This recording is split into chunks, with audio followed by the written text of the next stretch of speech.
Hola, muy buenos días, jóvenes y señoritas. Estamos de vuelta después de estas 2 semanas de vacaciones. Espero que en las mismas hayas tenido la oportunidad de relajarte, de disiparte, incluso de meditar un poco sobre las cosas importantes. Y bueno, lamentablemente no vamos a poder concluir nuestro semestre sino en esta modalidad virtual.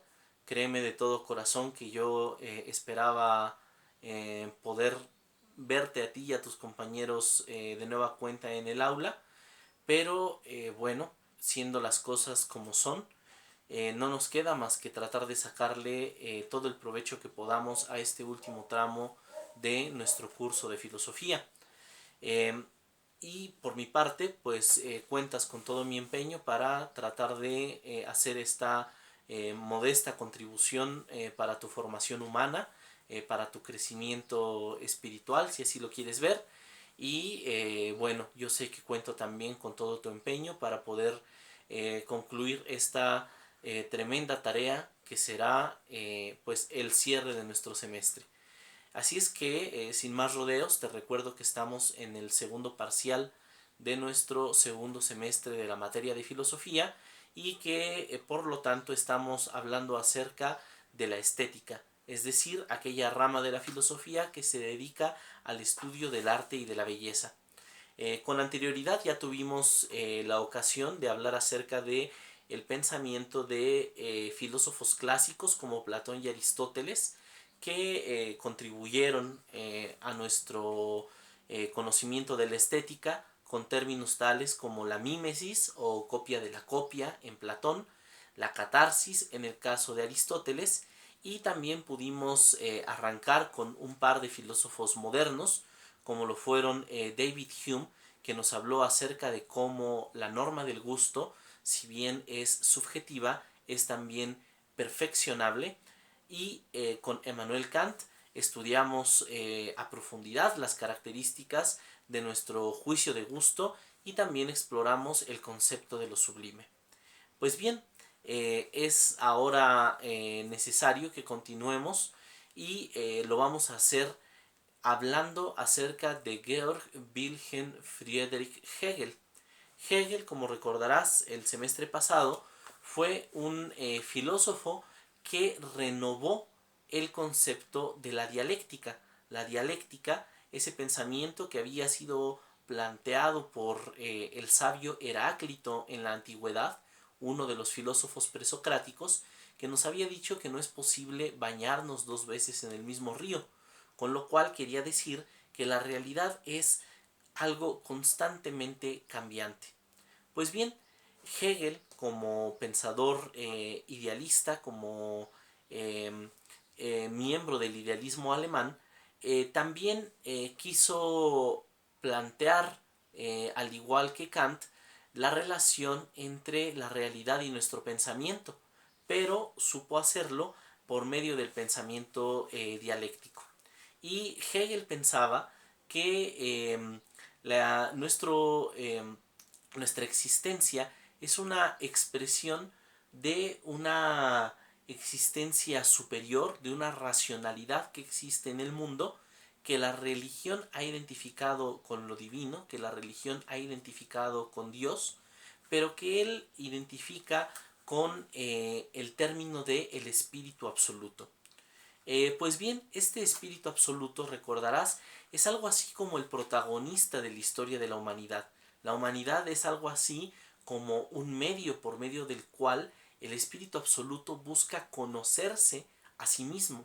Es decir, la historia de nuestra cultura, desde la perspectiva de Hegel, es la historia de el intento del espíritu absoluto por alcanzar su autoconciencia, finalidad que por supuesto se ve realizada con la propia obra de Hegel. Pero en lo que respecta al lugar que tiene el arte en esta historia, Hegel nos dice que a lo largo de distintas etapas históricas, el espíritu absoluto utiliza distintos medios para poder conocerse a sí mismo. Eh, Pongámoslo de la siguiente manera. Si uno quiere conocerse a sí mismo, si tú quieres conocerte a ti mismo o a ti misma, el primer instrumento más inmediato con el que podrías contar sería un espejo en el cual reflejar tu imagen, o de alguna forma, como quizás lo estoy haciendo yo, estoy utilizando ahora mismo mi dispositivo móvil también como una especie de espejo donde yo puedo proyectar lo que yo he estudiado acerca de la estética para tratar de hacértelo llegar a ti. Pues bien, para Hegel, a lo largo de la historia de la humanidad, el espíritu absoluto ha recurrido a distintos espejos, a distintos instrumentos en los cuales reflejarse para tratar de conocerse a sí mismo. Así es que el arte no es más que uno de estos espejos, y en particular es el espejo que el espíritu absoluto utilizó primero en su intento para conocerse a sí mismo. ¿Cómo es que el espíritu absoluto se refleja o se conoce a sí mismo en el arte? Pues bueno, se conoce o se refleja a sí mismo el espíritu absoluto en el arte por medio de elementos materiales. Por ejemplo, para que pueda existir una pintura como la que ya les he mostrado que se encuentra detrás de mí, tiene que existir primero la materia de la que está hecha la pintura, tienen que existir los colores, tienen que existir los pinceles y por sobre todo tiene que existir el lienzo donde los pinceles plasmen esos colores.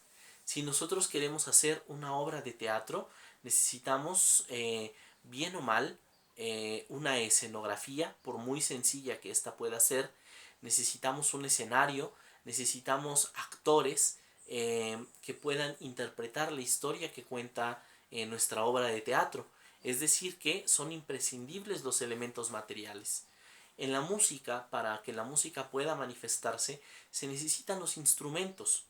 Se necesita, inclusive por muy elemental que sea la música, se necesita del cuerpo del intérprete que haga sonar esos instrumentos o que haga sonar su propia voz para que una canción pueda existir.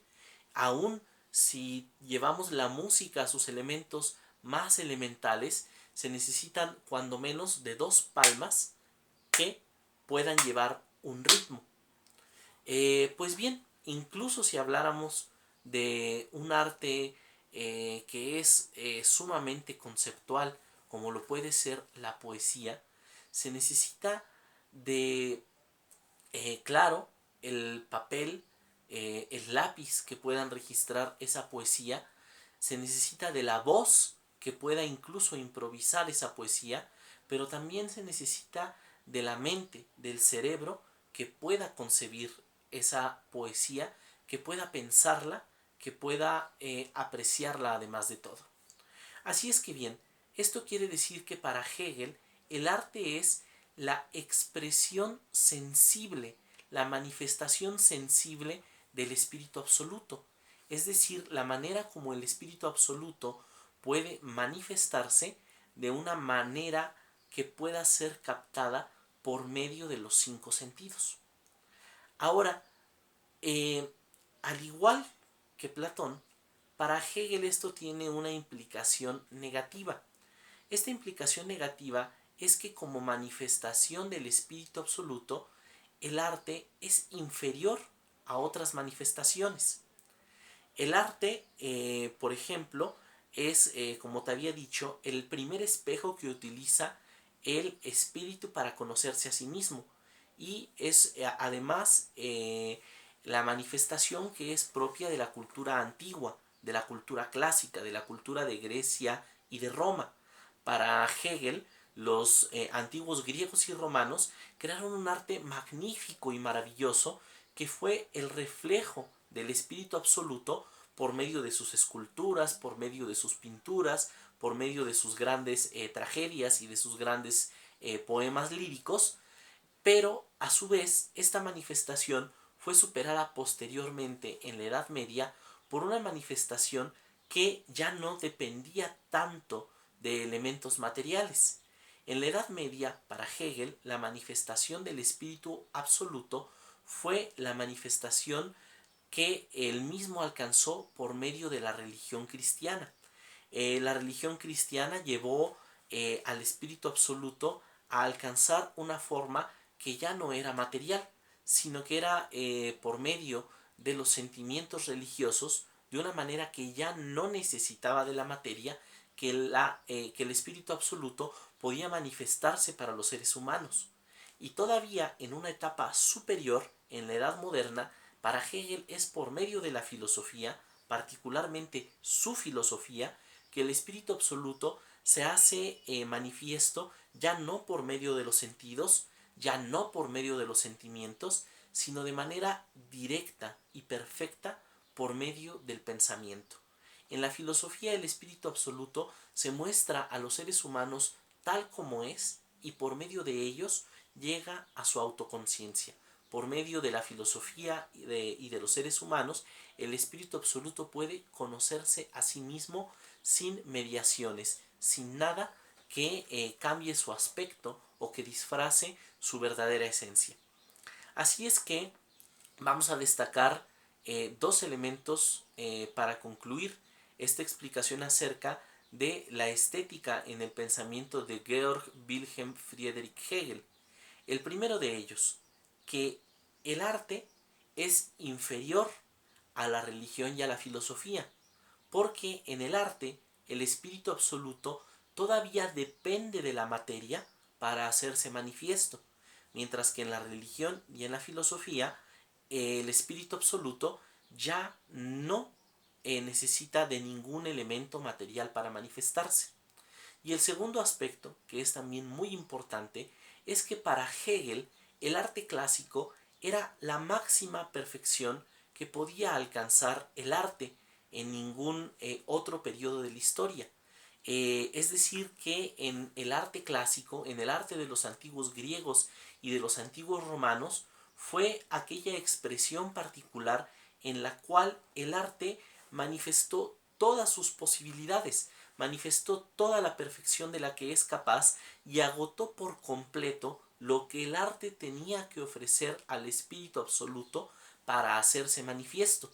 Y una vez que lo logró agotar, el arte de todas las demás épocas subsecuentes no fue más que una repetición, más que una burda imitación que nunca más llegó a alcanzar la perfección del arte clásico y que no pudo agregar nada más a todo lo que el arte clásico ya había hecho manifiesto, a todo lo que el arte clásico ya había conseguido expresar acerca del espíritu absoluto. Pues bien, hemos llegado a la conclusión de este video. Continuaremos hablando acerca del pensamiento estético de Carlos Marx y por el día de hoy para mí es todo. Espero que hayas encontrado aquí los elementos necesarios para realizar las siguientes actividades. Estamos ya muy cerca de concluir nuestro curso. También creo que las clases que sigan después de la siguiente, después de aquella en la cual expliquemos el pensamiento estético de Marx, serán también algo más ligeras, pues la tarea que nos propondremos a continuación será hacer un rápido recorrido por la historia del arte. Así es que con la próxima clase habremos concluido, digamos, la parte conceptual de nuestro curso de estética y quizás esto sea un alivio para ustedes porque bueno, podrán pues dedicar más esfuerzo a otras materias que sé que también los tienen atareados y podremos pues disfrutar ya de la última etapa únicamente con este rápido recorrido histórico de la historia del arte, eh, habiendo dejado ya atrás, digamos, la parte dura y conceptual de nuestro curso con el pensamiento estético de algunos filósofos importantes. Bueno, así es que nos vemos la próxima. Chao.